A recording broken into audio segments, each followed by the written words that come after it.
आनंद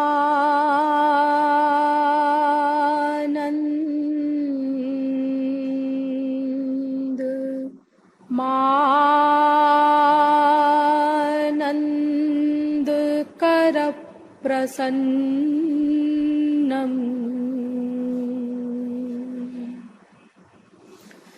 प्रेम स्वरूपम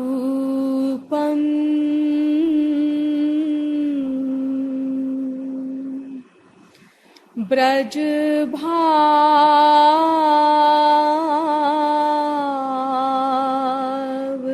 युक्तम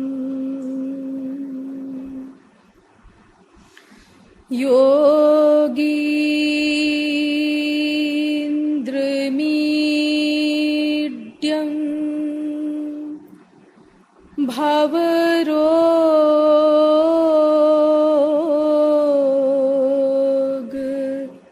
वैद्यं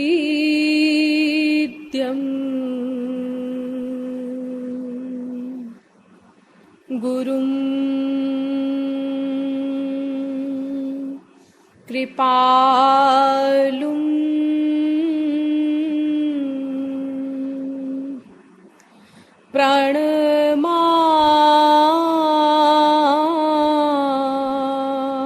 प्रणमामि नित्यं।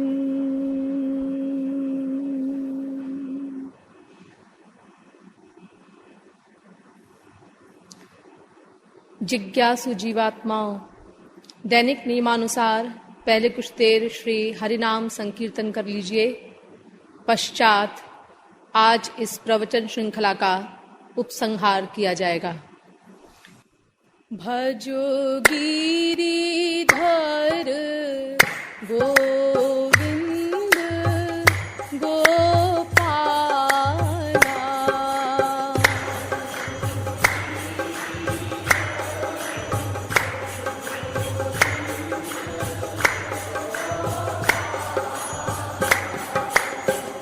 भजो गिरिधर गोविंद गोपाला,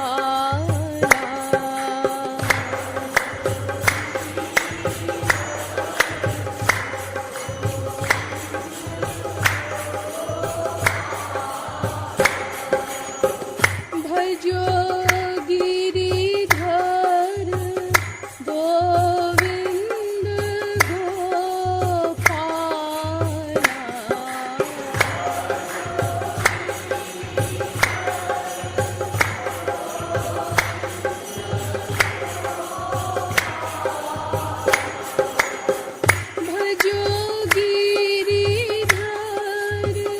गोविंद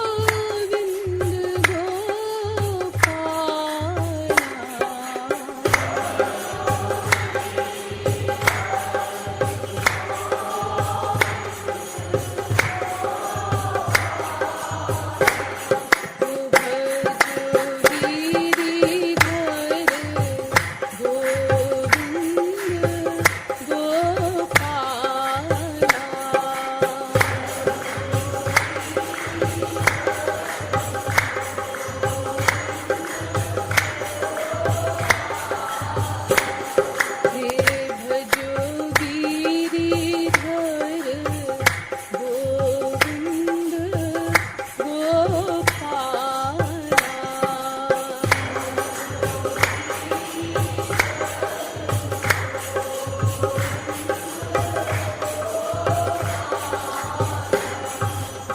बोलिए वृंदावन बिहारी लाल की, बोलिए जगत गुरु श्री कृपालु जी महाराज की। अब आप लोग कृपया सावधान होकर बैठ जाएं। अब तक आप लोगों को यह बताया गया कि आनंद कंद सच्चिदानंद श्री कृष्ण चंद्र का अंश होने के कारण विश्व का प्रत्येक जीव एकमात्र आनंद ही चाहता है, जिसके लिए वो अनादिकाल से निरंतर प्रयत्नशील भी है। किंतु जब तक आनंद के पर्यायवाची भगवान को न प्राप्त कर लेगा, तब तक आनंद की उपलब्धि असंभव है। इसीलिए अभी तक आनंद का लवलेश भी प्राप्त नहीं कर सका। ईश्वर प्राप्ति के लिए ईश्वर को जानना होगा, लेकिन शास्त्रों वेदों ने बताया कि ईश्वर प्राकृत इंद्रिय मन बुद्धि से सर्वथा परे है, क्योंकि वो इंद्रिय मन बुद्धि का प्रेरक है, धारक है, प्रकाशक है, ज्ञाता है। साथ ही वो दिव्य है, इंद्रिय मन बुद्धि प्राकृत है। ईश्वर सर्वज्ञ है, जीव अल्पज्ञ है। इसके अतिरिक्त वो अनंत विरोधी धर्मों का अधिष्ठान भी है, इसीलिए भी उसको महानतम बुद्धिमान ब्रह्मादिक भी नहीं समझ पाते। हम लोग निराश हुए, लेकिन पुनः शास्त्रों वेदों ने बताया कि यदि भगवान किसी पर कृपा कर दें और कृपा द्वारा अपनी अचिंत्य अलौकिक दिव्य महाशक्ति प्रदान कर दें, तो ऐसा सौभाग्यशाली जीव भगवान को जान सकता है, देख सकता है और प्राप्त कर सकता है। पश्चात आपको बताया गया कि भगवान की वो कृपा भी कोई आकस्मिक की घटना नहीं है, वो भी किसी शर्त पर आधारित है, और वो है भगवत शरणागति। शरणागति का अभिप्राय बताया गया कुछ न करना, और ये भी बताया गया कि शरणागति मन को ही करनी है, क्योंकि प्रत्येक कार्य का एकमात्र कर्ता केवल मन ही होता है। लेकिन मन अनादिकाल से संसार में आसक्त है, क्योंकि उसका ये दृढ़मूल निश्चय हो चुका है कि संसार में सुख अवश्य है, आज नहीं तो कल अवश्य प्राप्त होगा। अतएव मन के इस निश्चय को बदलने के लिए संसार के स्वरूप पर गहराई से विचार किया गया और आपके समक्ष यह सिद्ध किया गया कि जहां तक संसार है, ब्रह्मलोक तक, वहां तक वास्तविक सुख का लवलेश भी नहीं है। हम जब किसी वस्तु में सुख मान लेते हैं तो अपना माना हुआ उतनी ही मात्रा का सुख हमें उस वस्तु या मायाबद्ध व्यक्ति से मिलता है, और भ्रमवश हम ये समझ बैठते हैं कि अमुक वस्तु में सुख है। जैसे किसी कुत्ते को सूखी हड्डी मिलती है तो उस हड्डी को वो जब चबाता है तो उसके अपने ही गले से खून निकलता है, लेकिन अपने ही खून को हड्डी में मिला करके चाटने वाला कुत्ता भ्रमवश ये समझता है कि ये खून इस हड्डी से निकल रहा है। ठीक इसी प्रकार अपना माना हुआ सुख ही हमें संसार में किसी वस्तु या व्यक्ति से प्राप्त होता है, वस्तुतः उसमें सुख नहीं है। इसी प्रकार संसार में दुख भी नहीं है, ये भी आपको बताया गया। हम जब किसी वस्तु में सुख मान लेते हैं तो उस वस्तु के अभाव में हमें ठीक उतनी ही मात्रा का दुख मिलता है जितना हमने उसमें सुख माना था। इस प्रकार अगर हम बार बार चिंतन द्वारा अपने मन को संसार से राग द्वेष रहित कर दें, तब ऐसा मन ईश्वरी शरणागति का अधिकारी बनता है। लेकिन बिना किसी श्रोत्रीय ब्रह्मनिष्ठ महापुरुष की सहायता के कोई जीव अपने आप भगवान के शरणागत नहीं हो सकता। अतः श्रोत्रीय ब्रह्मनिष्ठ महापुरुष तत्व पर भी विचार किया गया और आपको ये बताया गया कि महापुरुष के प्रत्येक कार्य का कर्ता ईश्वर स्वयं होता है, इसीलिए उसके सभी कार्य दिव्य होते हैं, लेकिन वो देखने में एक मायाबद्ध मनुष्य के कार्यों के समान प्रतीत होते हैं। इसीलिए हमें कभी भी किसी महापुरुष के बहिरंग कार्यों को देखकर उसका निर्णय नहीं करना चाहिए, अपितु उसके अंदर जो महापुरुषत्व है उसको पकड़ने का प्रयत्न करना चाहिए, और उसको कैसे पकड़ा जाए इसके विषय में प्रत्यक्ष प्रमाण, अनुमान प्रमाण, शब्द प्रमाण एवं अनुभव प्रमाण के द्वारा आप लोगों को तरकीबें बताई गई। पश्चात आपको ये बताया गया कि ईश्वरी शरणागति के 3 मार्ग शास्त्रों वेदों में बताए गए हैं, कर्म मार्ग, ज्ञान मार्ग एवं भक्ति मार्ग। कर्म के विषय में कर्म, विकर्म, अकर्म और कर्म संन्यास, इन 4 सिद्धांतों का निरूपण किया गया और ये बताया गया कि अगर कोई भक्ति रहित कर्म धर्म करता है तो 100% विधिवत होने पर कर्म कहलाता है, और ये कर्म स्वर्ग से अधिक और कुछ नहीं दे सकता। लेकिन अगर कोई मन से निरंतर ईश्वर भक्ति करते हुए और यथाशक्ति कर्म धर्म करता है या कोई भी कर्म करता है तो उसको कर्म योग कहते हैं। इसका फल है माया निवृत्ति एवं परमानंद प्राप्ति। अगर कोई कर्म धर्म का स्वरूपतः परित्याग करके केवल मन से श्री कृष्ण की निरंतर भक्ति करता है तो उसको कर्म संन्यास कहते हैं। इसका भी फल माया निवृत्ति एवं परमानंद प्राप्ति है। लेकिन अगर कोई ईश्वर भक्ति भी नहीं करता और कर्म धर्म का आचरण भी नहीं करता तो इसको विकर्म कहते हैं। इसका फल है नरक। इस प्रकार इनमें 2 ही कृतार्थ हैं, कर्म योगी और कर्म सन्यासी, जो मन से निरंतर ईश्वर भक्ति करते हैं। अर्थात ईश्वर भक्ति युक्त कर्म धर्म ही ईश्वर प्राप्ति का मार्ग है। ईश्वर भक्ति रहित कर्म धर्म तो स्वर्ग से अधिक और कुछ नहीं दे सकता, जहां से लौटने पर फिर कुकर शूकर कीट पतंग आदि योनियों में भटकना पड़ता है। पश्चात ज्ञान के विषय में आपको बताया गया कि 3 प्रकार का ज्ञान होता है, शाब्दिक ज्ञान, आत्मज्ञान एवं परमात्मक ज्ञान। इनमें जहां जहां ज्ञान की निंदा पाई जाती है वो शाब्दिक ज्ञान की ही पाई जाती है। क्योंकि शाब्दिक ज्ञानी केवल अहंकार का पुतला होता है ईश्वर भक्ति से रहित होने के कारण। लेकिन अगर कोई ज्ञानी ईश्वर भक्ति करता है तो वो निंदनीय नहीं है, लेकिन उसमें भी कुछ बातें विचार करने की अवश्य हैं, जिनमें पहली बात आपको बताई गई कि ज्ञान मार्ग का अधिकारी बनना ही अत्यंत कठिन होता है, क्योंकि साधन चतुष्टय संपन्न अंतःकरण की पूर्ण शुद्धि वाला व्यक्ति ही ज्ञान मार्ग का अधिकारी बनता है। लेकिन दूसरी ओर भक्ति मार्ग के अधिकारी नाति सक्त नाति विरक्त सभी जीव हैं। अतएव अधिकारित्व भेद की दृष्टि से भी भक्ति योगी हमारे लिए ग्राह्य है। पश्चात इन दोनों मार्गों को साथ साथ लेकर के इनके मध्य का अंतर भी बताया गया कि ज्ञान योगी का पग पग पर पतन होता है, क्योंकि भगवान उसका योग क्षेम वहन नहीं करते, लेकिन भक्त की रक्षा भगवान स्वयं करते हैं, अस्तु उसके पतन का प्रश्न ही पैदा नहीं होता। पश्चात अंतिम अंतर भी बताया गया कि निर्गुण निर्विशेष निराकार ब्रह्मानंद को प्राप्त कर लेने वाले आत्मा राम पूर्ण काम परम निष्काम योगींद्र अमलात्मा परमहंस भी सगुण सविशेष साकार भगवान के प्रेमानंद को पाकर के बरबस विभोर हो जाते हैं, जिससे सिद्ध होता है कि निराकार ब्रह्मानंद से सगुण सविशेष साकार का भगवान का प्रेमानंद कुछ विशेष वैलक्षण्य अवश्य रखता है।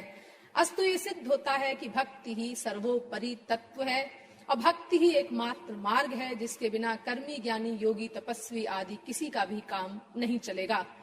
अतएव इस भक्ति के विषय में विचार किया गया, आपको ही बताया गया कि भक्ति भगवान की सबसे अंतरंग शक्ति का नाम है और ये एकमात्र किसी वास्तविक रसिक गुरु की कृपा से ही मिलती है, ये किसी साधन से प्राप्त नहीं होती। लेकिन उस रसिक गुरु की कृपा को पाने के लिए हमको अंतःकरण शुद्ध करना होगा। उस अंतःकरण की शुद्धि के लिए साधना भक्ति करनी होगी और साधना भक्ति की शर्तों को बताया गया कि साधना भक्ति करने वाले को मोक्ष पर्यंत की कामनाओं को अंतःकरण से निकालना होगा। नंबर 2, ज्ञान कर्म तपश्चर्यादि आवरणों से भक्ति को अनाच्छन्न रखना होगा। और तीसरी शर्त बताई गई कि शांत दास्य सख्य वात्सल्य और माधुर्य उत्तरोत्तर श्रेष्ठ 5 भावों से श्री कृष्ण का अनुशीलन करना होगा और उपासना में अनन्यता रखनी होगी, अर्थात भगवान, उनका नाम, उनका रूप, उनकी लीला, उनके गुण, उनके धाम और उनके जन, बस इनमें ही हमारे मन का अटैचमेंट रहे। ये शुद्ध एरिया है, उससे हमारा मन शुद्ध होगा। लेकिन अगर इनको छोड़ करके हम माया के एरिया में आते हैं तो भले ही वो सत्वगुणी देवी देवता क्यों ना हो, उनमें अगर हम अपने मन का अटैचमेंट करते हैं तो हमारा मन गंदा होगा और फिर हम अपने लक्ष्य की प्राप्ति नहीं कर पाएंगे, क्योंकि उसके लिए हमको निर्मल मन जन सो मोहि पावा, इस शर्त को पूरा करना है। इसलिए उपासना में अनन्यता परमावश्यक है। पश्चात आपको रूप ध्यान एवं अवतार के विषय में भी बताया गया कि भगवान के सब अवतार परिपूर्ण हैं, दिव्य हैं, नित्य हैं, सब में बराबर शक्तियां हैं। लेकिन सब अवतारों में सब शक्तियां प्रकट नहीं होती। शक्ति के प्राकट्य की दृष्टि से अवतारों के अनेक प्रकार के नाम हैं और कृष्णावतार में समस्त शक्तियां प्रकट होती हैं और खास तौर से 4 गुण एक्स्ट्रा हैं भगवान श्री कृष्ण में, जो अन्य अवतारों में नहीं है। यद्यपि अन्य अवतारों की तुलना में राम और कृष्ण ये दोनों अवतार लीलाधिक्य के कारण अधिक उपासकों को आकर्षित करते हैं, लेकिन रामावतार से भी अधिक आकर्षण कृष्णावतार में उन 4 गुणों के कारण है, लीला माधुरी, प्रेम माधुरी, रूप माधुरी और मुरली माधुरी। और इसीलिए किसी को सर्वोच्च सीट का अधिकारी बनना हो, ईश्वरी जगत के उज्जवल तम रस का पान करना हो एवं साधना में भी बड़ी सुगमता से आगे बढ़ना हो, तो उसको श्री कृष्णोपासना करनी चाहिए। ऐसा वेद भी कहता है, कृष्ण एव परो देवस तम ध्यायेत तम रसयेत तम भजेत। पश्चात आपको साधना बताई गई। आपको कर्म संन्यास की साधना में ये बताया गया कि भगवान का रूप ध्यान करना है हमको एकांत में बैठ करके। सबसे पहला स्टेप रूप ध्यान, क्योंकि मन को ही उपासना करनी है। अतएव अगर हम रूप ध्यान नहीं करेंगे तो इसका मतलब मन जो एक क्षण को भी बिना कर्म किए नहीं रह सकता, वो संसार में जाएगा। और जब मन संसार में हो तो इंद्रियों की उपासना नहीं मानी जाती। इसीलिए रूप ध्यान सबसे पहला स्टेप है। और रूप ध्यान के बाद हमको भगवान के लिए आंसू बहाने हैं और इन आंसुओं का मतलब अपनी इंद्रियों को उनके लिए व्याकुलता युक्त बनाना है और तदर्थ महापुरुषों के पदों का सहारा लेना है। जिनमें गंवारी भाषा में, सिंपल भाषा में भगवान के नाम रूप लीला गुण धाम आदि का वर्णन हो। इसे संकीर्तन कहते हैं, यानी इनको उच्च स्वर से गाना, ये संकीर्तन कहलाता है। कलयुग में संकीर्तन ही एकमात्र साधन है, लेकिन ये संकीर्तन भावपूर्ण होना चाहिए। मम गुण गावत पुलक शरीरा, गद गद गिरा नयन बह नीरा, तब ये संकीर्तन फलीभूत होता है। अर्थात नाम में नामी की भावना करके जब हम भगवान के नाम गुण आदि को गाएंगे, तब हमें उसका उतनी ही मात्रा में लाभ मिलेगा जितनी हम उसमें नामी की भावना करते हैं। लेकिन यहाँ पर एक शंका पैदा हुई अजामिल के आख्यान की, कि अजामिल ने तो अपने बेटे को पुकारा था, उसके बेटे का नाम नारायण था, बेटे की भावना से उसने नारायण कहा और उसको भगवत धाम मिल गया। ऐसा भ्रम है हमारे यहाँ आस्तिक समाज को, 99% लोग इस भ्रम को पाले हुए हैं। इसका भी निराकरण भागवत के द्वारा किया गया और लॉजिक से भी किया गया कि हमारा ये सोचना गलत है कि बेटे का नाम लेने से अजामिल को भगवत धाम की प्राप्ति हुई। अजामिल ने जब ये वाकया हुआ, उसके बाद यानी 1 वर्ष तक वो जीवित रहा और उसने श्री कृष्ण की भक्ति की, तैल धारा वद विच्छिन्न। फिर वो उसके बाद अपने लक्ष्य की प्राप्ति करके मायातीत होकर फिर स्वेच्छा से शरीर छोड़कर महापुरुषों की भांति वो भगवत धाम में गया। बेटे का नारायण नाम लेने से उसको भगवत धाम की प्राप्ति नहीं हुई। ये बहुत डिटेल में लॉजिक से पिछले प्रवचन में आप लोगों को समझाया गया था। तो इस प्रकार एकांत में बैठ करके हमको साधना करनी है। और एक छोटी सी शंका का पहले और समाधान कर लीजिए। मैंने आपको उस दिन बताया था कि अजामिल के आख्यान के अलावा हमारे ग्रंथों में महापुरुषों ने भी ऐसा कहा है कि भाव कुभाव अनख आलस हूँ, नाम जपत मंगल दिशि दसहूं। अर्थात भाव से नाम लो, कुभाव से लो, कैसे भी लो, उससे तुम्हारा कल्याण हो जाएगा, ऐसा भी लिखा है। यानी ये 2 विरोधी बातें मिलती हैं हमारे ग्रंथों में। वेदव्यास ने भी कहा सांकेत्यम पारिहास्यम वा स्तोभम हेलनमेव वा वैकुंठ नाम ग्रहण मशेषा घहरम विदुः। 6ठे स्कंद के 2 अध्याय का 14वां श्लोक। अर्थात संकेत में, परिहास में, संगीत गाने की दृष्टि से कैसे भी भगवान का नाम लो, समस्त पापों को नष्ट करके वो तुमको भगवत धाम पहुंचा देगा, तुम्हारे परम चरम लक्ष्य की प्राप्ति करा देगा। तो इसका भी निराकरण किया गया कि भाई हम तो अनंत बार नाम ले चुके हैं, लेकिन हमारे तो अंतःकरण की भी शुद्धि नहीं हुई, भगवत धाम की प्राप्ति की बात कौन करे। और फिर सारे शास्त्रों वेदों का सिद्धांत है कि भक्ति से ही, शरणागति से ही भगवान मिलेंगे। तो फिर ये क्यों लिखा है इस तरह की बातें? इस तरह की बातें जब हम पढ़ते हैं, सुनते हैं, तो हम कंफ्यूज हो जाते हैं और इसीलिए हम लापरवाह हो जाते हैं फिर। हाँ, लेकिन आपने यही बातें क्यों पकड़ी?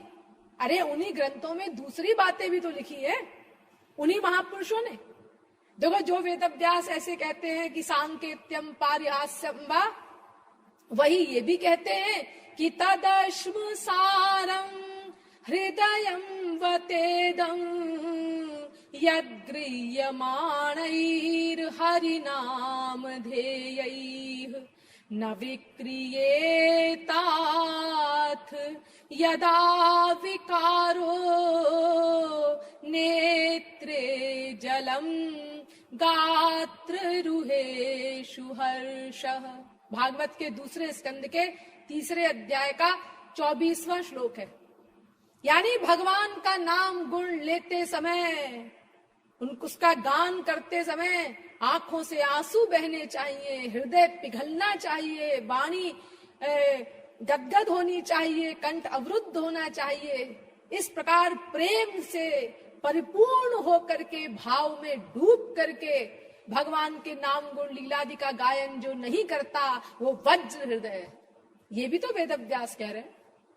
आपने इस पे क्यों नहीं ध्यान दिया? ऐसे ही जो तुलसीदास जी कहते हैं भाव कुभाव अनख आलस हूं, वही तुलसीदास जी तो ये कहते हैं, जैसा कि मैंने उस दिन बताया था कि ही फाटहु फूटहु नयन जरहु सो तन के ही काम, द्रवई स्रवई पुल कई नहीं तुलसी सुमिरत राम। वो हृदय फट जाए जो द्रवई नहीं, वो आंखें फूट जाए जो स्रवई ना, वो शरीर जल जाए जो पुलकई नहीं तुलसी सुमिरत राम। ये भी वही कह रहे हैं।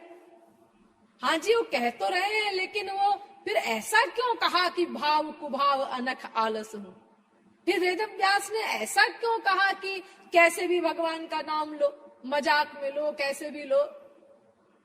हाँ, उसका भी रहस्य समझ लीजिए, नहीं तो फिर इतनी मेहनत से मैंने आपको जो कुछ समझाया है वो शंका बनी रहेगी, तो आप उससे लाभ ही नहीं ले पाएंगे। और आज अंतिम लेक्चर है, इसलिए इस शंका का भी समाधान पहले कर लें, फिर आगे बढ़ेंगे। देखिए, ये महापुरुष लोग जब अपनी अवस्था से बोलते हैं, जहां वो खड़े हुए हैं, तब ऐसे बोलते हैं कि कैसे भी नाम लो, वो तो अनंत आनंद देने वाला है, अनंत मंगल करने वाला है। क्योंकि उनकी वो अवस्था है, उन्हें नाम में इतना आनंद का अनुभव होता है, चाहे जैसे भी कोई नाम ले। देखो, तुलसीदास जी का ही लिखा हुआ वाक्य है, तुलसी जिनके मुखन ते धोखे हूं निक सत राम, वाके तन की पागरी मेरे तन को चाम। तुलसीदास जी कहते हैं, धोखे से भी अगर किसी के मुख से राम का नाम निकल जाता है तो मुझे इतनी प्रसन्नता होती है, इतनी प्रसन्नता होती है कि इस व्यक्ति की चप्पल बनाने के लिए पैर की मैं अपने शरीर का चमड़ा उतार करके दे दूं, मुझे इतना सुख मिलता है। ये उनकी अवस्था है महापुरुषों की। धोखे से भी किसी के मुंह से राम का नाम निकल गया तो राम नाम में इतने आनंद का उनको अनुभव होता है। इसीलिए वो ऐसा कहते हैं, भैया कैसे भी नाम लो। रकारादीनि नामानि शृण्वतो मम पार्वती, मनः प्रसन्नतां याति राम नामाभिशंकया। शंकर जी कह रहे हैं पार्वती जी से, पार्वती, अगर कोई रा कहता है, रा सुनते ही मुझे इतना आनंद होता है, मेरा रोम रोम प्रफुल्लित हो जाता है खुशी से कि शायद अब इसके आगे ये मां कहेगा। भले ही वो उसके आगे वर्ण कहना चाहता हो, लेकिन रा सुनते ही शंकर जी का रोम रोम आनंद से भर जाता है, राम नाम की संभावना मात्र से। वहां खड़े हैं ये लोग उस अवस्था में। तो जब ये अपनी अवस्था से बोलते हैं तब ऐसा कहते हैं, और जीव की दृष्टि से जब बोलते हैं तब फिर वैसे बोलते हैं कि मम गुण गावत पुलक शरीरा, गद गद गिरा नयन बह नीरा। बिना भाव के केवल वाणी से संकीर्तन करने से कुछ नहीं मिलेगा। फिजिकल ड्रिल है वो हृदय फट जाए जो पिघलता नहीं, वो आँखिन माधुरी। देखो तुलसीदास जी तो कह रहे हैं, जो आंखें भगवान का कीर्तन करते समय आंखों से आंसू नहीं बहाती, उन आंखों में धूल झोंक दो, फूट जाए वो आंखें। ऐसा करना नहीं है, लेकिन देखो वो कितना जोर दे रहे हैं कि यहां तक बोल रहे हैं, यानी आंसू बहाना कितना कंपलसरी है नाम लेते समय, नाम से लाभ लेने के लिए। ये वही तुलसीदास जी कह रहे हैं ना, तो फिर ऐसा क्यों कहते हो? तो ये अपनी स्टेज से जब महापुरुष लोग बोलते हैं तब ऐसे बोल देते हैं, अरे भैया कैसे भी नाम लो भगवान का। क्योंकि वो आनंद मिलता है उनको। और एक रहस्य और है इसमें, वो क्या? जो लोग बिल्कुल संसार में डूबे हुए हैं, भगवान से कोई मतलब ही नहीं उनको, एकदम विमुख हैं भगवान से, वो किसी प्रकार आए ईश्वरी साइड में, ABCD शुरू हो उनका, उन्हें ईश्वरी पथ पर उन्मुख करने के लिए इस प्रकार का लालच देते हैं महापुरुष लोग। अरे भैया, कैसे भी नाम लो भगवान का, वो तो परम कल्याणकारक है। तुम भाव से लो, कुभाव से लो, कैसे भी लो, बस लो, तुम्हारा कल्याण हो जाएगा। तो जब ये सुनते हैं लोग, अच्छा, ये तो बड़ी अच्छी बात है, कोई मेहनत नहीं, भाव कुभाव कैसे भी लो। जैसे देखिए, छोटा बच्चा होता है ना कोई, उसको पढ़ाना शुरू करना है। अब बच्चा तो पढ़ाई के नाम पे घबरा जाएगा, वो खेलने कूदने वाला, कैसे पढ़ेगा वो? तो उसको प्रारंभ में, और बुद्धि भी नहीं है इतनी उसके पास, तो प्रारंभ में उसको खिलौनों से पढ़ाया जाता है। गोलियों से देखो गिनती सिखाई जाती है बच्चे को, वो स्लेट होती है ना, उसमें मोती होते हैं, उससे सिखाते हैं, बेटा 2 और 1 कितना होता है, गिन के बताओ। और वो बच्चा उससे मोतियों से करता है अपने, 1, फिर 2 अलग किया उसने, फिर तीनों को मिला दिया, फिर गिनता है 1, 2, 3 होते हैं। हाँ, शाबाश बेटा, शाबाश बेटा। गोलियों से गिना, इतनी देर में गिना, तो भी टीचर शाबाशी दे रहा है, इनाम दे रहा है उसको। लेकिन वही बच्चा जब ऊंची कक्षा में पहुंच गया और फिर उससे पूछा कि बेटा बताओ 2 और 1 कितना होता है, तो फिर वो स्लेट लेके आया, मोती करने लगा, तो मास्टर ने डांट लगाई, हमेशा इसी से करता रहेगा क्या, उंगली पे गिन के बता। अब उसने किनारे रख दी स्लेट, अब उंगली पे गिन के बता रहा है, 1, 1, 2, 1, 2, 3। मास्टर साहब 3, हाँ ठीक है। अब और ऊंची कक्षा में पहुंचा और फिर मास्टर ने पूछा कि 2 और 1 कितना होता है, फिर गिनने लगा। अरे उंगली पे गिनता रहेगा क्या, हमेशा इतना बड़ा हो गया, ऐसे ही बताना, मन में गिन के। अब मन में गिन के बताया, 2 और 1 3, हाँ 3। अब और प्रैक्टिस हो गई तो अंगाते हुए बोल रहा है, अरे बेटा तूने होमवर्क नहीं किया, 2 1 कितना होता है, 3 पापा। औंगाते औंगाते बोल रहा है। लेकिन पहले दिन तो ऐसा नहीं हो जाता ना, और पहले दिन अगर उसको कहा जाता कि ऐसे ही बोलो तो फिर घबरा जाता। तो पहले खिलौनों के द्वारा लालच दे करके और फिर उसको पढ़ाना शुरू किया जाता है। जब पढ़ने लगा तो धीरे धीरे जो जो कक्षा ऊंची होती जाती है उसके अनुसार उसको इंस्ट्रक्शन दिए जाते हैं। तो ऐसे ही जो जीव बिल्कुल भगवान का नाम नहीं लेते, एकदम रचे पचे हैं संसार में, वो किसी प्रकार नाम लेना शुरू तो करें। उस दृष्टि से भी महापुरुष लोग कह देते हैं, चाहे जैसे नाम लो भगवान का।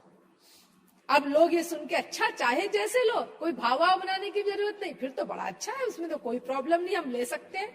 अब नाम लेना शुरू कर दिया, कीर्तन करना शुरू कर दिया।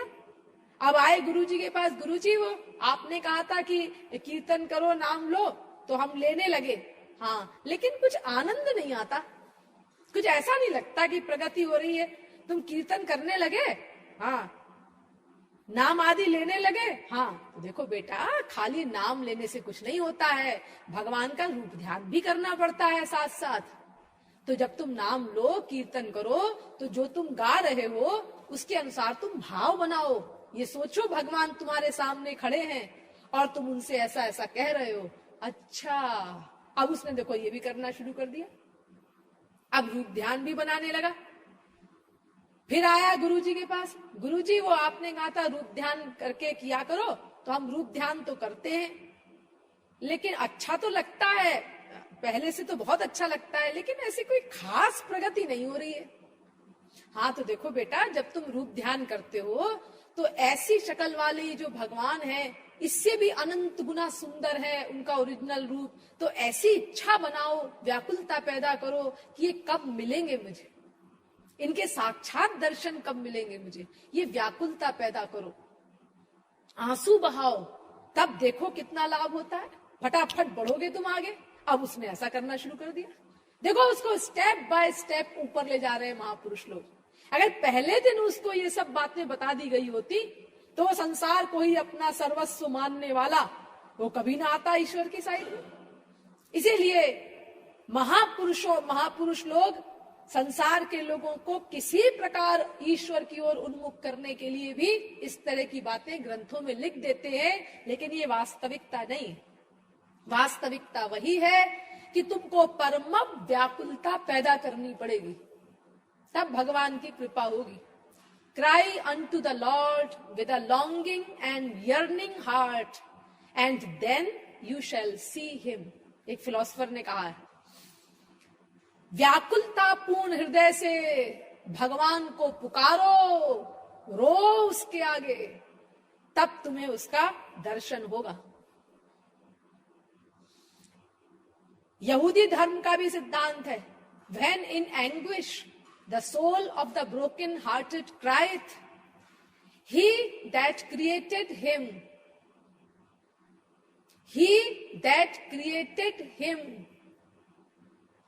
heareth his plaint। यानी जब उस टूटे हुए हृदय वाले साधक की आत्मा रोती है, यानी पुकारते पुकारते भगवान को साधनहीन अवस्था आ गई।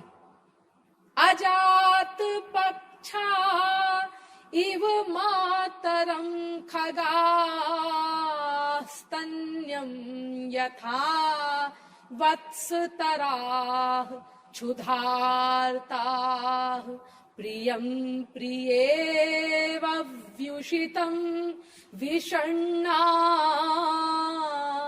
मनोरविन्दाक्ष दिदृक्षते त्वाम्। भागवत छठे स्कंद के 11वें अध्याय का 26वां श्लोक।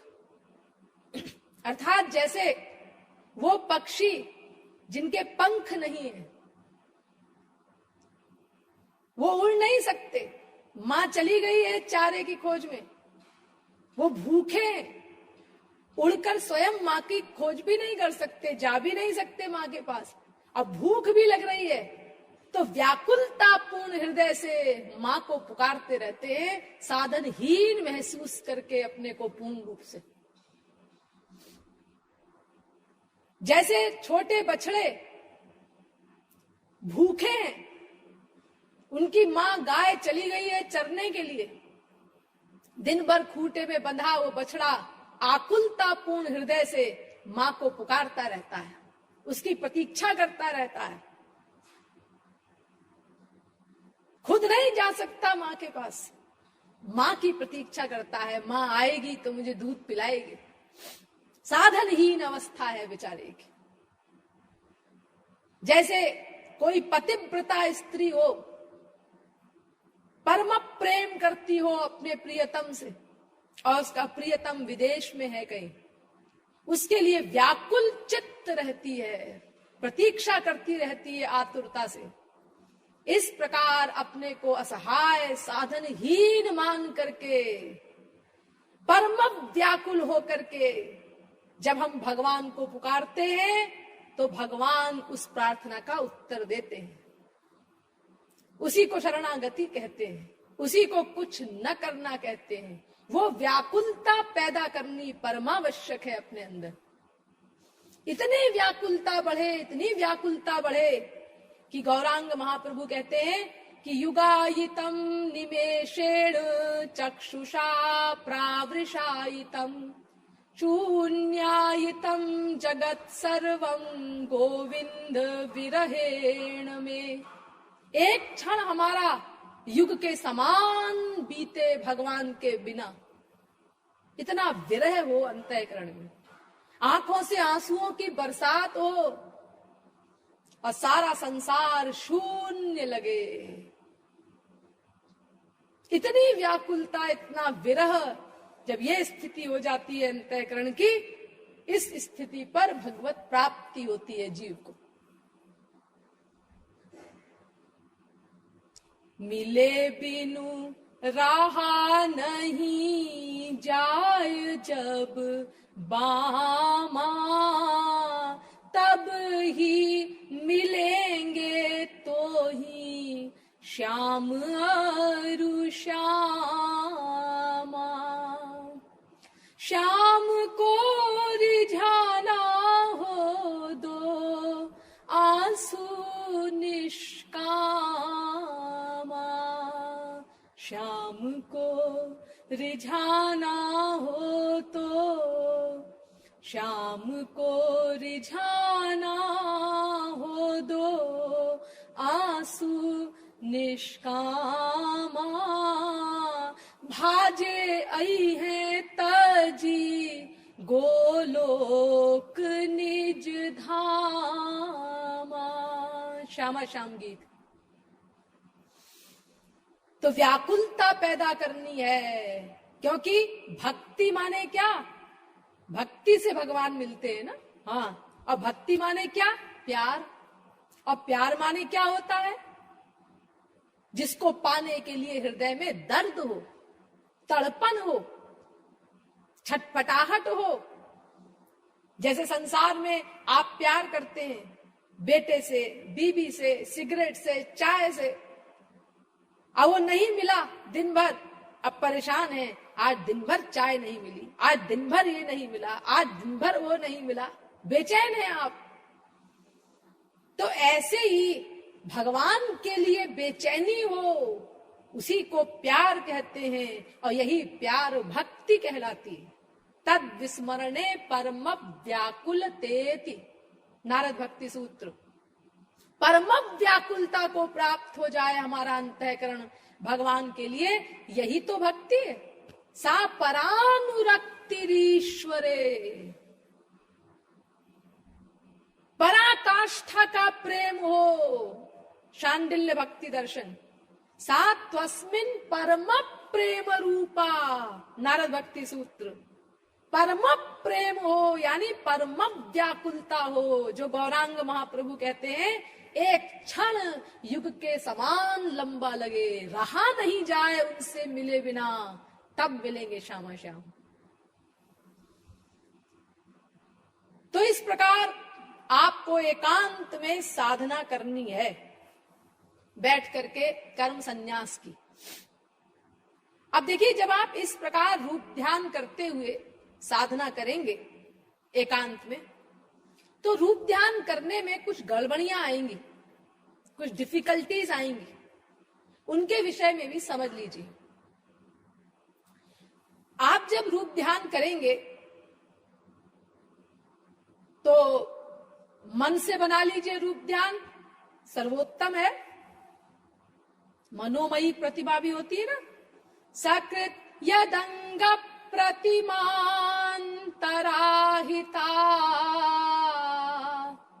मनोमयी भागवतीं ददौ गतिं, स एव नित्यात्म सुखानुभूत्यभिव्युदस्तमायोऽन्तर्गतो हि किं पुनः।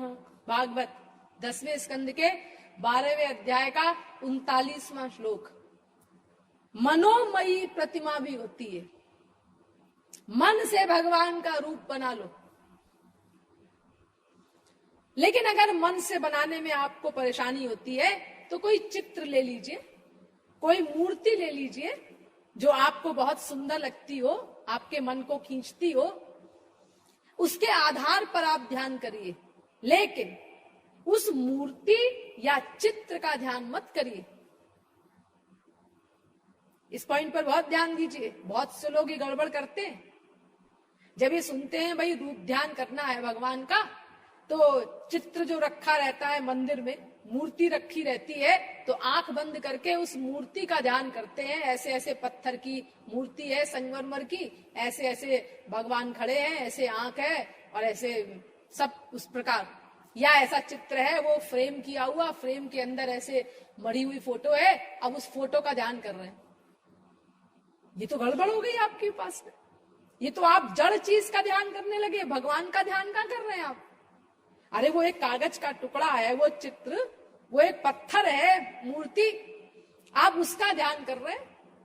एक तो आपकी उपासना गलत, प्राकृत चीज का आप ध्यान कर रहे हैं। दूसरे, फिर आपको रस भी नहीं मिलेगा, आपका मन भी नहीं लगेगा, आपकी उपासना भी नहीं बढ़ेगी। तो वो फोटो या चित्र, उसको केवल आप आधार मानिए, बस ध्यान उसका मत करिए। उसमें जो शक्ल है भगवान की, उसके आधार पर उस चित्र वाले भगवान को चित्र के अंदर से बाहर निकाल लीजिए। ये जो श्री कृष्ण है ऐसी ऐसी शक्ल वाले, जैसे इस फोटो में है, ये देखो उस चित्र से निकल करके अब मेरे सामने आकर के खड़े हो गए भगवान। यानी चैतन्य रूप में आपको ध्यान करना है भगवान का। उनकी आंखों की पलक भज रही है, उनका पीतांबर हिल रहा है, वो मंद मंद मुस्कुरा रहे हैं, अब वो मेरी ओर आ रहे हैं, तो उनके चरणों में मणि जटित नूपुर बज रहे हैं, उनकी वनमाला की सुगंध आ रही है। ये सब अनुभव करिए। इस प्रकार चल रूप में, चेतन रूप में आप भगवान का रूप ध्यान करिए। जैसे आप बाप है, आपका बेटा है, बीबी है, ये सब व्यवहार करते हुए आपके पास आते हैं। इस प्रकार श्याम सुंदर व्यवहार करते हुए हमारे पास आ रहे हैं। चेतन रूप में, चल रूप में ध्यान करिए उनका। वो खड़े हैं, 2-4 कदम आगे आए, फिर रुक गए। तो मैं उनसे कह रहा हूं, आगे आइए ना प्रभु, अभी मैं कैसे आऊं, अभी तुम अधिकारी नहीं बने हो, तुम अपना अंतःकरण शुद्ध कर लो, तो बस मैं तो तुम्हारी अनादिकाल से प्रतीक्षा कर रहा हूं, परम व्याकुल होकर के। जल्दी से अधिकारी बन जाओ प्रभु, आप बना दीजिए ना हमको अधिकारी। देखो साधना तो तुमको स्वयं करनी है ना, ये मेरे हाथ में नहीं है। तुमको क्या बताया गया प्रवचन में? साधना तुमको स्वयं करनी होगी, उससे अंतःकरण शुद्ध होगा। तो जल्दी से साधना करके अधिकारी बन जाओ, बस फिर सदा के लिए मेरे धाम में मेरे साथ निवास करोगे। ये सब भावनाएं बनाइए आप कि ऐसे ऐसे श्याम सुंदर आपसे बात कर रहे हैं, आप उनसे बोल रहे हैं, उनके शब्दों को सुनने का प्रयत्न करिए। उनकी शरीर से दिव्य सुगंध आ रही है, उसको सूंघने की कोशिश कीजिए। और जब मैं बहुत रोने लगा कि कब मैं अधिकारी बनूंगा, कब मुझ पर कृपा होगी, तो भगवान को दया आ गई, उठा करके मुझे हृदय से लगा लिया। उनके स्पर्श का अनुभव करिए। ये सब भावनाएं बनाते हुए आप रूप ध्यान करिए और आंसू बहाते जाइए। अपने को अधम पतित गुनहगार नाचीज अकिंचन भीतर से मानते हुए, ये मत सोचिए कि हम कैसे माने भीतर से कि मौसम कौन कुटिल खल कामी, क्योंकि हमने तो कोई बड़ा पाप इस जन्म में ऐसा किया नहीं कि ब्रह्मत्या वगैरह की हो या कोई और हिंसा वगैरह किसी की हो, कोई बड़ा पाप किया हो। अरे झूठ बोल देते हैं मौके बेमौके, बाकी कोई बड़ा पाप तो हमने किया नहीं, इसलिए हमको ये फीलिंग ही नहीं होती भीतर से कि मेरे समान कौन पतित है संसार में, मैं सबसे बड़ा दुष्ट हूं, नीच हूं। ऐसा लोग सोचते हैं, बोलते हैं। तो देखो ऐसी बात नहीं है। ये पाप का हिसाब एक जन्म का नहीं होता, हमारे अनंतानंत जन्म बीत चुके हैं। अगर हमने एक जन्म में एक पाप भी किया हो तो भी हमारे अनंतानंत पाप हो चुके, और वो कहीं गए नहीं, वो हमारे साथ जमा है संचित कर्म के रूप में। उसको संचित कर्म कहते हैं। भगवत प्राप्ति पर ही वो संचित कर्म भस्म किए जाते हैं। उसके पहले हमारे पास वो सारे पाप जमा हैं जो हमने अनंतानंत जन्मों में किए हैं। तो कौन सा पाप हमने नहीं किया होगा अनंतानंत जन्मों में, जो हम सोच रहे हैं कि हमें ऐसी फीलिंग नहीं होती। और फिर देखो, ये पाप की जो परिभाषा है वो वास्तव में क्या होती है? जितनी देर आपका मन भगवान में, उनके नाम रूप लीला गुण धाम और जन में, महापुरुष में है, भीतर से अनुकूल भाव युक्त, उतनी देर आप पाप नहीं कर रहे हैं। बाकी सब समय पाप ही पाप हो रहा है हमसे। और ये जो मैं बता रही हूं ना आपको पाप की परिभाषा, हाँ, ये स्वयं भगवान ने बताई है। मन निमित्तम कृतम पापम मद्धर्माय च कल्पते मामनादृत्य धर्मोपि पापम स्यात् मत प्रभावतः। वेदव्यास का लिखा हुआ श्लोक है ये, और भगवान की वाणी है।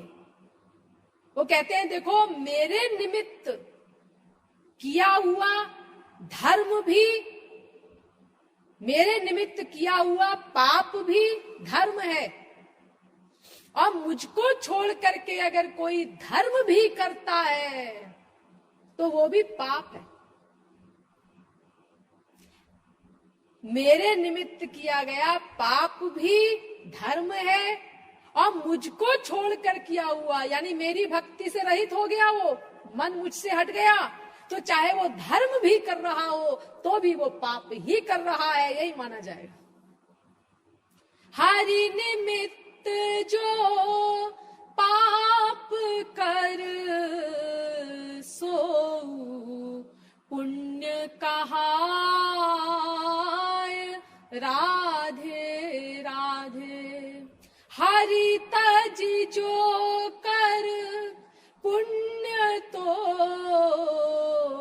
आप पाप बनी जाए राधे राधे। भक्ति शतक। अर्थ तो आपको पहले ही बता दिया कि भगवान को छोड़ करके किया हुआ धर्म भी पाप है। लेकिन जी हम अपने बाप की सेवा कर रहे थे, क्या वो पाप है? हाँ, पाप है। हम तो समझ रहे थे जी अच्छा काम है, हम अच्छा कर रहे हैं। अरे तो हर व्यक्ति अपने काम को अच्छा ही तो समझता है, बुरा कौन समझता है अपने काम को?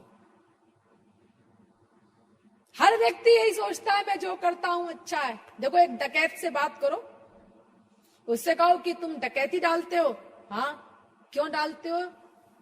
क्यों? क्या मतलब? अरे मतलब ये बुरा काम है। कौन कहता है बुरा काम है? तो क्या ये अच्छा काम है? अरे अच्छा काम नहीं तो और क्या है? गवर्नमेंट भी तो यही करती है। देखो, जो लोग ब्लैक मार्केटिंग से, मक्कारी से पैसा कमा के रख लेते हैं, तो गवर्नमेंट भी यही चाहती है कि उनसे निकलवाया जाए। वो गलत कमाई का पैसा छापे डलवाती है, सब करती है। तो ऐसे ही हम लोग भी छापे डालते हैं। जो मक्कारी से 420 करके उन्होंने जमा किया है पैसा, उनसे ले आते हैं हम वो मक्कारी का पैसा। क्या गलत काम है इसमें? ऐसे ऐसे तर्क देते हैं वो लोग, डकैती करने वाले भी, यानी वो अपने काम को अच्छा समझते हैं। तो कोई भी व्यक्ति अपने काम को बुरा नहीं समझता। तो इस प्रकार देखिए, हमें अपने आप को अधम पतित गुनहगार भीतर से मान करके और चैतन्य रूप में भगवान का ध्यान करना है, और अनेक प्रकार की भावनाएं बनाते हुए उनके आगे आंसू बहाने हैं। दूसरी बात, जब आप भगवान का रूप ध्यान बनाने चलेंगे तो क्या होगा? पहले जब कोई कमर कस के साधना करने के लिए तैयार होता है तो ये सब दिक्कतें आती हैं। ये मैं पहले ही आपको बता रही हूं। आपका रूप ध्यान प्रारंभ में नहीं बनेगा तो उस समय आप घबराएंगे। अजी इतनी कोशिश करते हैं, बनता ही नहीं ध्यान। क्या होता है? वो हम बनाने लगते हैं कि ऐसी ऐसी भगवान की आंख है, भगवान की शक्ल बनाने लगते हैं, ऐसी आंख है, ऐसी नाक है, तो फिर बेटे की आंख आ जाती है, बाप की आंख आ जाती है, माँ की नाक आ जाती है। परेशान हो गए जी हम तो, बनता ही नहीं रूप ध्यान, छोड़ो अब हमसे तो होगा नहीं है। क्योंकि हमें प्रवचन में बताया गया है कि जब तक रूप ध्यान ना हो, भगवान के लिए आंसू ना बहे, तब तक वो उपासना बेकार है। तो भाई हमसे तो ये होगा नहीं, अब हम तो जा रहे हैं संसार में। कहाँ जा रहे हो? संसार में। अच्छा, तो संसार में क्या मिलेगा? संसार में क्या मिलेगा तुमको? तीसरा तो कोई स्थान है नहीं। अरे संसार में तो अनादिकाल से तुम दुख भोग रहे हो, तभी तो तुम्हारी इच्छा हुई कि भगवान की ओर चला जाए, तब शांति मिलेगी। और तुम निराश होके वापस संसार में जा रहे हो, तो वहां तुम्हें सुख मिल जाएगा, परेशानी दूर हो जाएगी तुम्हारी। अरे दो ही तो रास्ते हैं भाई, एक भगवान का और एक संसार का, तीसरा तो कोई रास्ता है नहीं। अन्य श्रेयोन्यदुतैव प्रेयः तयोः श्रेय आददानस्य साधु भवति हीयतेर्थाद्य प्रेयो वृणीते। कठोपनिषद पहले अध्याय की दूसरी वल्ली का पहला मंत्र। अर्थात दो ही मार्ग है, एक श्रेय मार्ग और एक प्रेय मार्ग। श्रेय मार्ग माने भगवान की ओर ले जाने वाला मार्ग, और प्रेय मार्ग माने संसार में ले जाने वाला मार्ग। तो अगर तुम श्रेय मार्ग से निराश हो जाओगे तो प्रेय मार्ग में जाओगे। हाँ, और प्रेय मार्ग का परिणाम क्या है? 84 लाख का चक्कर, नरकादी यातनाएं। और श्रेय मार्ग का परिणाम क्या है? परमानंद प्राप्ति, सदा सदा के लिए दुख निवृत्ति, परमानंद प्राप्ति, भगवत प्राप्ति। ये ठीक है कि श्रेय मार्ग कठिन है, प्रारंभ में कष्ट होता है। श्रेय में प्रथम हो गोविंद राधे, दुख किंतु पाछे हो सुख ही बता दे। और प्रेय में प्रथम तुच्छ गोविंद राधे, सुख किंतु पाछे हो दुख ही बता दे। राधा गोविंद गीत। यानी श्रेय मार्ग में पहले कष्ट होता है, क्योंकि जबरदस्ती मन पर कंट्रोल करके उसको भगवान में लगाना पड़ता है, उसमें कष्ट होता है। लेकिन थोड़े दिन कष्ट कोई सह लेता है तो भी अनंत काल के लिए उसको दिव्य आनंद, दिव्य प्रेम, दिव्य ज्ञान, दिव्य धाम आदि की प्राप्ति हो जाती है, सदा सदा के लिए माला माल हो जाता है। और प्रेम मार्ग में उसमें पहले तुच्छ सुख मिलता है, वास्तविक सुख तो है नहीं संसार में। वास्तविक सुख माने जो अनंत मात्रा का हो, जो अनंत काल के लिए हो, जो प्रतिक्षण बढ़ता चला जाए। संसार में तो इसका ठीक उल्टा है, लिमिटेड सुख मिलता है किसी चीज से, वो भी घटता जाता है भोग काल में ही, फिर उसी चीज के ऊपर दुख, उस सुख के ऊपर ही दुख हावी हो जाता है। तो क्षणिक सुख मिलता है, ये ठीक है, वो तुच्छ सुख मिलता है, लेकिन उसके बदले फिर बाद में क्या होता है परिणाम? बाद में फिर नरकादी यातनाएं सहता है, 84 लाख योनियों में भटक भटक के दुख भोगता रहता है, करोड़ों जन्म, जन्मांतर सहस्रेषु जन्मांतर सहस्रैस्तु मनुष्यत्वम ही दुर्लभम। महाभारत। करोड़ों जन्मों के बाद कभी ये मनुष्य शरीर मिलता है, और कितना कष्ट है उन योनियों में। नरक की तो बात छोड़ो, वहां तो अपार कष्ट है, लेकिन इन योनियों में कितना कष्ट है इनको देख लो, कीड़े मकोड़ों को, सबको। यही गति तुम्हारी होगी अगर तुम परिश्रम से घबरा गए तो घबराओ मत। शुरू शुरू में मेहनत पड़ती है हर चीज में, और वो मेहनत तुमको इसीलिए पड़ेगी कि तुमने भगवान में मन लगाने का कभी अभ्यास किया नहीं। इसीलिए करो, हिम्मत मत हारो। जैसे वो छोटा बच्चा, वो हिम्मत नहीं हारता। देखो, हम सब लोग उस अवस्था से पास हो चुके हैं। कितनी कोशिश करता है, बड़ी मुश्किल से सहारा वहारा पकड़कर पूरा बल लगा करके खड़ा हुआ किसी तरह से बच्चा। उसके बाद चलने के लिए उसने हाथ छोड़ा, लेकिन ठक से गिर गया। कितना कोमल शरीर उसका होता है, कितनी चोट लगी उसको, ठक से गिर गया, लेकिन हिम्मत नहीं हारता। फिर उसी प्रकार अपना प्रयत्न करके सहारा वहारा पकड़ के फिर खड़ा होता है, फिर चलने का प्रयत्न करता है, भले ही 6 महीना लगे उसको, लेकिन वो प्रैक्टिस नहीं छोड़ता अपनी, निराश नहीं होता। वो छोटा सा कोमल सा अबोध बच्चा, और फिर एक दिन चलना क्या दौड़ना सीख जाता है। ये सब हम लोग कर चुके हैं। संसार में हम निराश नहीं हुए। देखो एक व्यक्ति कितनी प्लानिंग करता है, मैं करोड़पति बन जाऊं, लगा है रात दिन प्लानिंग प्रैक्टिस, फिर भी घाटा हो गया, लेकिन फिर से प्रयत्न किया, फिर घाटा हो गया, फिर प्रयत्न किया, फिर घाटा हो गया, लेकिन फिर भी निराश नहीं होता। पूरे जीवन लगातार प्रयत्न करता रहता है। अब की साल देखते हैं, अब फिर नुकसान हो गया, अब की साल देखते हैं, यहां तक कि मरने जा रहा है तो भी अपने बेटे से कहता है, बेटे हम तो करोड़पति नहीं बन पाए, पूरे जीवन हमने प्रयत्न किया, अब तुम देखना आगे। हाँ, मरते मरते भी अपने बच्चे को इंस्ट्रक्शन देके जा रहा है कि तुम करोड़पति बनने का प्रयत्न करना। हम तो जीवन भर देखते रहे कि करोड़पति बनेंगे और नहीं बन पाए। देखो वहां नहीं निराश हुए हम। और ईश्वरीय जगत में जहां सब कुछ मिलना है, वहां इतनी जल्दी निराश हो जाते हैं। और अगर हमारी ये आदत रही तो फिर हम कभी कुछ नहीं पा सकते, क्योंकि हम जब निराशावादी हैं तो हम एक चीज पकड़ेंगे नहीं कभी। हाँ, हम बार बार चेंज करते रहेंगे।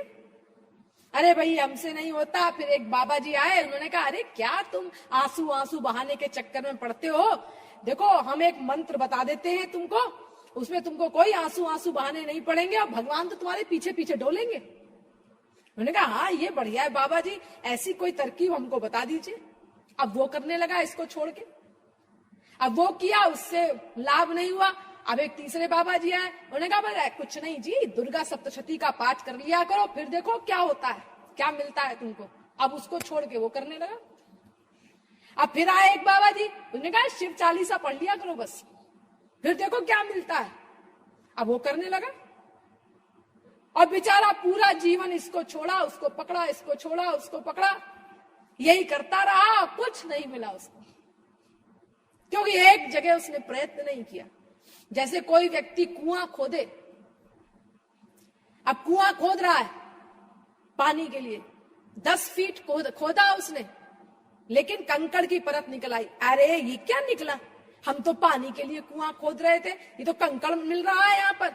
अब दूसरी जगह खोदना शुरू किया उसने, वहां खोदा 10 फुट 15 फुट, और वहां पत्थर निकल आया। और लो भैया, वहां कंकड़ निकला था, यहाँ तो चट्टानी निकल आई।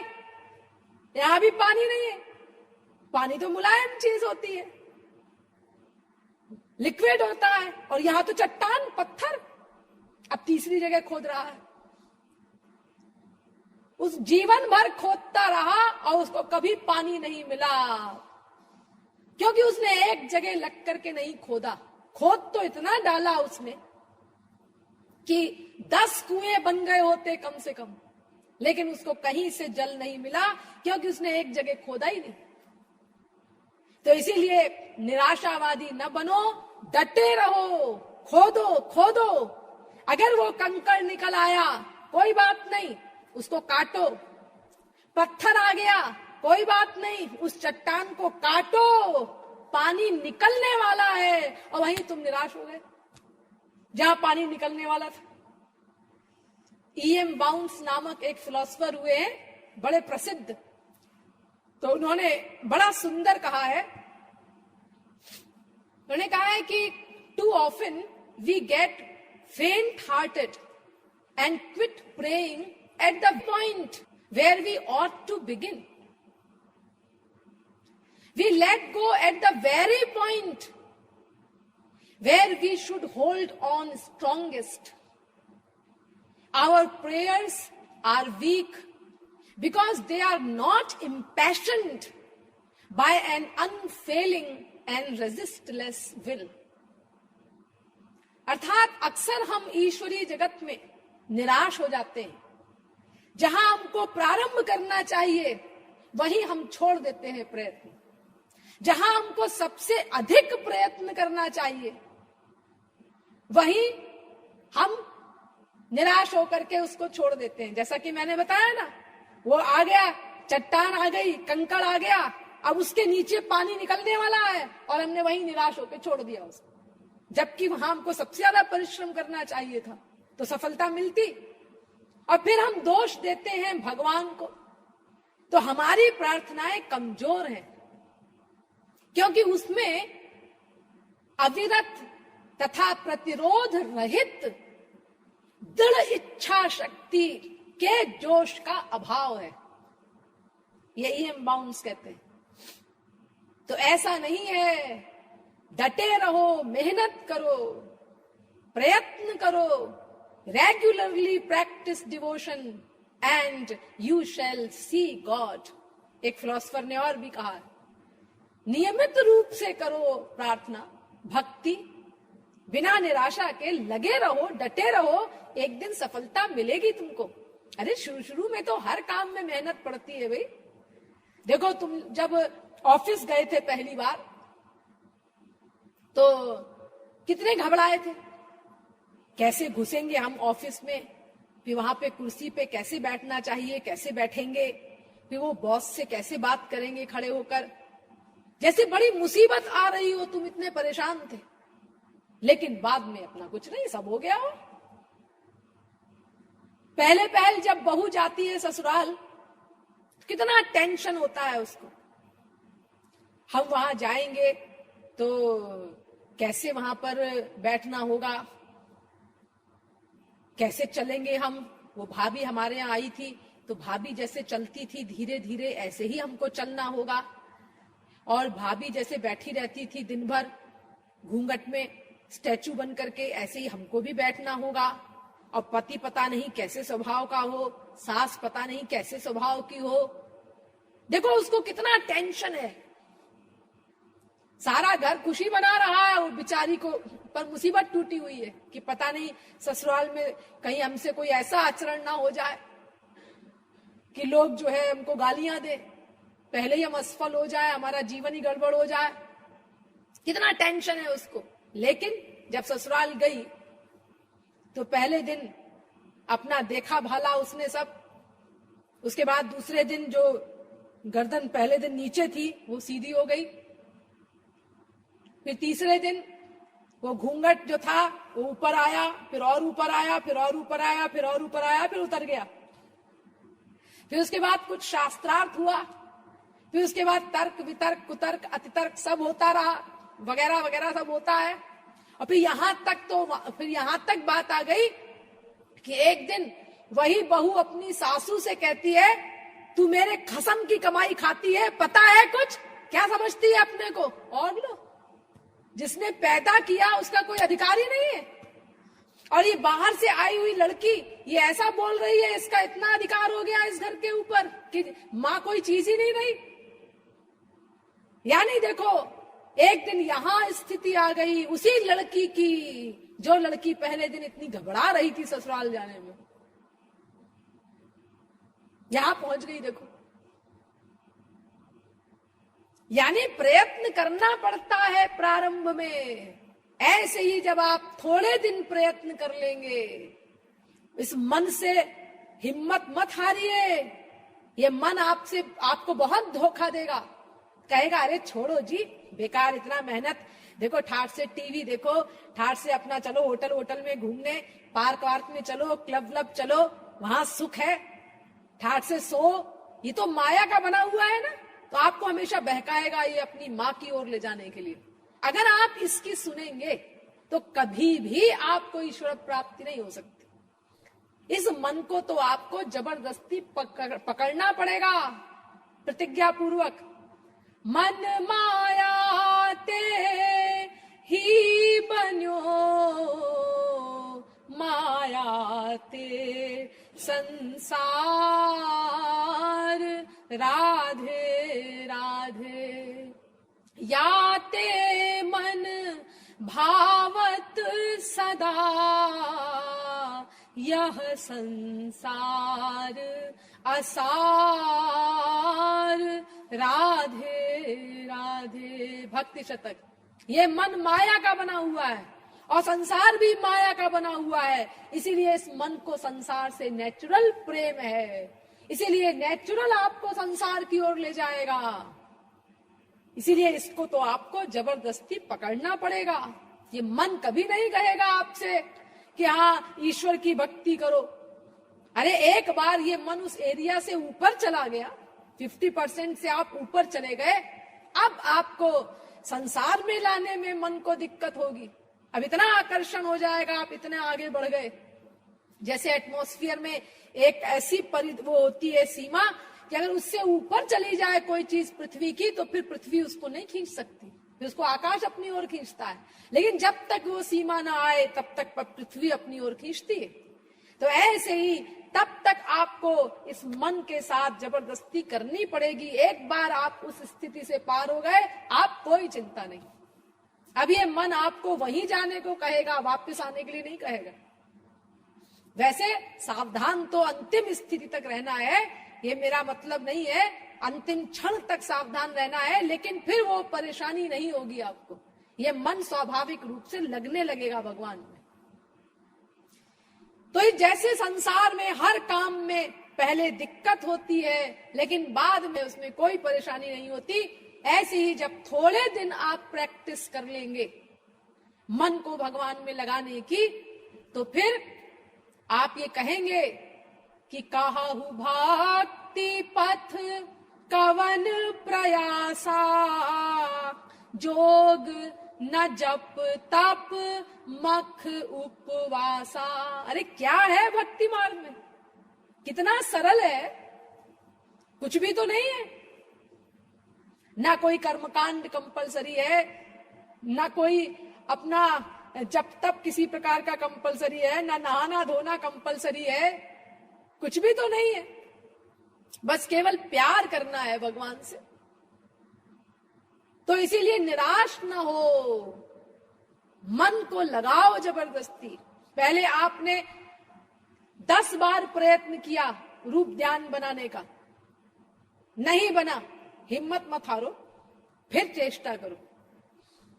वो फोटो को बार बार देखो, कैसी शक्ल है, कैसे चरण है, सब ध्यान से देख लो, किसी चित्र का सहारा ले लो, फिर आंख बंद करके उसी शक्ल वाले ठाकुर जी को बनाओ, फिर से देखो, फिर बनाओ। ऐसे आप 100-150 बार जब परिश्रम करेंगे तो आपका रूप ध्यान बनने लगेगा। सब लोगों ने इसी तरह बनाया है, जो तुलसी सूर मीरा कबीर आदि बने।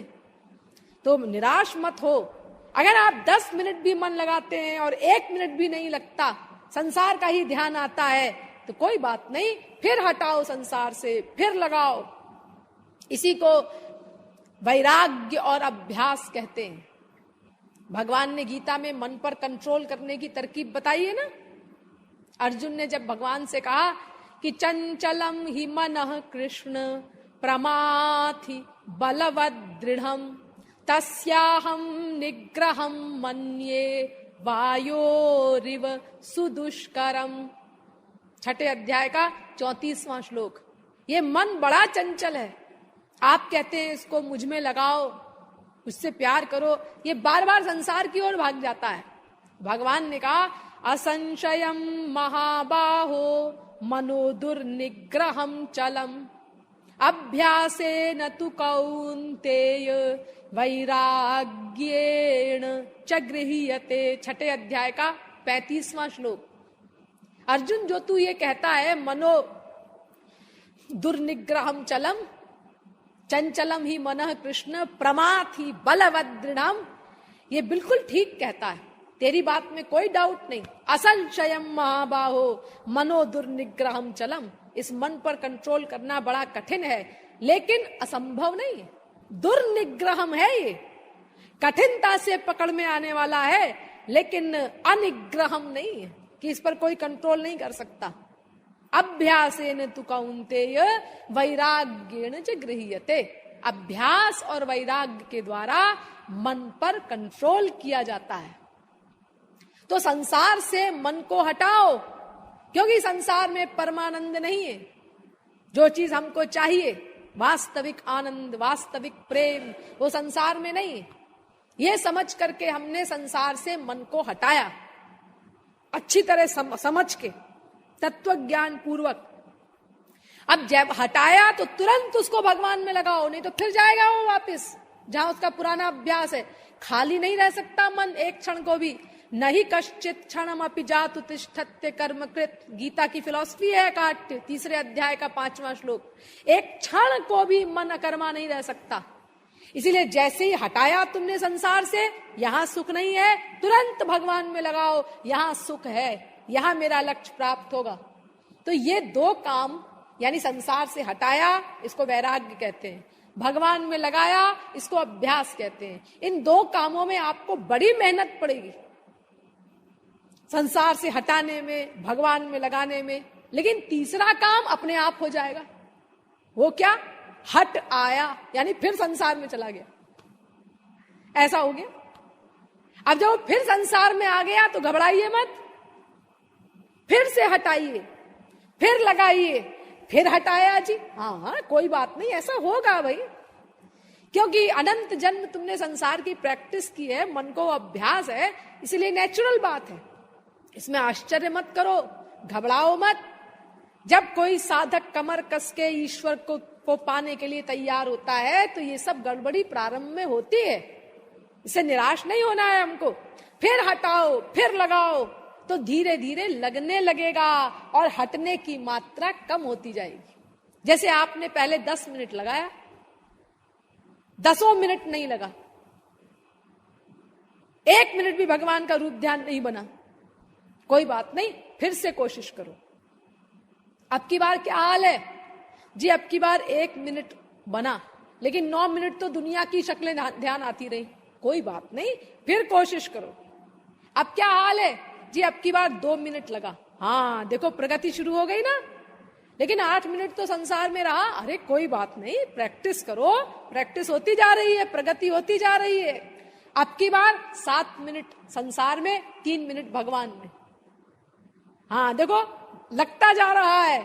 इसी प्रकार लगे रहो, तो एक दिन पूरे 10 मिनट भगवान के ध्यान में तुमने बनाने का प्रयत्न किया, 10 मिनट भगवान में लगा रहा, संसार में गया ही नहीं। इस अवस्था पर तुम पहुंच जाओगे बहुत जल्दी। लेकिन प्रैक्टिस रेगुलरली करो, बिना हिम्मत हारे करो। बस थोड़े दिन जब तुम प्रैक्टिस कर लोगे, न कुर्यात करहिचित सख्यम मनसि ह्यनवस्थिते, भागवत 5वें स्कंद के 6ठे अध्याय का 3रा श्लोक। यानी इस मन से दोस्ती मत करो, मन के बहकावे में मत आओ, मन को अपना सबसे बड़ा दुश्मन मानो। और तुम आत्मा हो, ये मन तुम्हारा सर्वेंट है, अपने सर्वेंट के सर्वेंट मत बनो, उसको अपना सर्वेंट बना के रखो। और मन की बिल्कुल मत सुनो संसार में जाने के लिए कहे तो, जबरदस्ती उसको लगाओ। तो थोड़े दिन जब तुम प्रैक्टिस करोगे तो फिर इसको जीत लोगे, हाँ। और तुम ये अनुभव करोगे कि अरे तो बड़ा सरल मार्ग है, ये ठीक लिखा है रामायण में, सरल सुगम मार्ग यह भाई, भगति मोरी पुराण श्रुति गाई। कुछ भी तो नहीं है। और मार्ग तो कितने कठिन है, सब कितने क्लिष्ट साधन है उनमें, इनमें तो कुछ भी नहीं है। बस केवल प्यार करना है भगवान से, वेदना बढ़ाना है, बस यही भक्ति का प्राण है, वेदना। जेहि खोजत योगीश मुनि, प्रभु प्रसाद को पाव। बड़े बड़े परमहंस इसको खोजते फिरते हैं। और अगर ये मिल गया किसी को तो सब कुछ मिल गया, ये नहीं मिला बाकी सब कुछ है, लेकिन वो वेदना नहीं पैदा हुई भगवान के लिए तो सब गड़बड़ है। और ये मिल गई वेदना भगवान के लिए, विरह मिल गया, तो ये इतनी बड़ी चीज मिल गई तुमको कि भगवत दर्शन छोटा हो गया उसके आगे। है भगवत दर्शन छोटा हो गया, हाँ। देखो राधावतार गौरांग महाप्रभु क्या कह रहे हैं, जो रात दिन रोते रहते थे श्री कृष्ण के लिए, वो गौरांग महाप्रभु कह रहे हैं, संगम विरह विकल्पे वरमिह विरहो न संगमस्तस्मात् संगे स इह तथैकस् त्रिभुवनमपि तन्मयं विरहे।